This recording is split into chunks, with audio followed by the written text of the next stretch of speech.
जय श्री कृष्ण। आज हम सुन रहे हैं श्रीमद् भागवत महापुराण के प्रथम स्कंध के 12वें अध्याय की दिव्य कथा।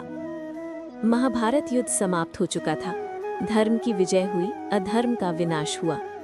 लेकिन पांडव वंश पर एक भयावह संकट फिर आया। अश्वत्थामा ने क्रोध में आकर अभिमन्यु के गर्भवती पत्नी उत्तरा पर ब्रह्मास्त्र चला दिया। उत्तरा अत्यंत भयभीत होकर भगवान श्री कृष्ण के चरणों में गिर पड़ी।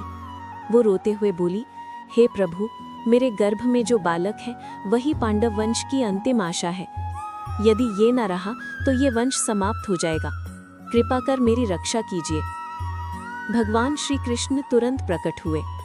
उन्होंने अपना दिव्य सुदर्शन तेज फैलाया और गर्भ में पल रहे उस छोटे बालक के चारों ओर एक दिव्य कवच बना दिया। ब्रह्मास्त्र का प्रभाव बालक तक पहुंचा ही नहीं।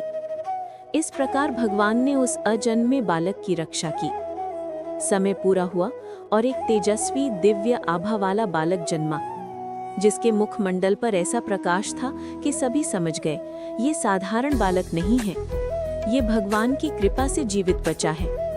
क्योंकि इसने जन्म से पहले ही भगवान के दर्शन किए थे, इसलिए जन्म के बाद भी वो हर वस्तु में, हर चेहरे में, हर ध्वनि में कृष्ण की झलक खोजता रहता था।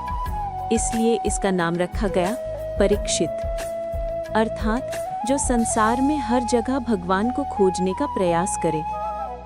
जब भगवान श्री कृष्ण पांडवों से मिलने आए, उन्होंने परीक्षित को अपनी गोद में उठाया। भगवान मुस्कुराए और बोले, ये बालक धर्म प्रिय होगा, सत्य प्रिय होगा। इसके राज्य में प्रजा सुख से रहेगी और इसका जीवन संसार को आध्यात्मिक मार्ग दिखाएगा। बचपन में परीक्षित बहुत अनोखे थे।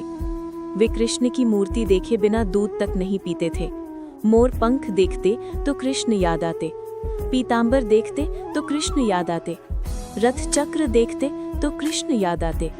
उन्हें बार बार लगता, गर्भ में जिन कृष्ण को देखा था वे कहाँ हैं? मैं उन्हें ढूंढूंगा, मैं उन्हें पहचानूंगा। कुछ समय बाद पांडवों ने राजा बनने की जिम्मेदारी परीक्षित को सौंपने का निर्णय लिया।